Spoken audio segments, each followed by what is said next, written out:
चमकेला गंगा जी के हो पानिया, ओइसा ही चमकले आरार, ओइसा ही चमकले आरार, ओइसा ही चमकले सुंदरा बेटी के मुहावा, बैठल हूँ पापा जी के हो जान, बैठल हूँ पापा जी के हो जान।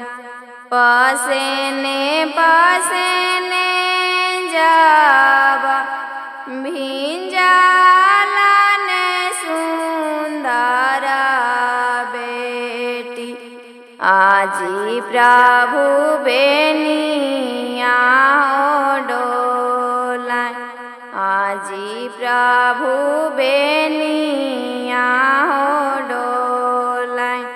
कैसे में बेनिया डोलाइबा सुंदर धानी, बैठल हूँ पापा जी के हो जान, बैठल हूँ पापा जी के हो जान।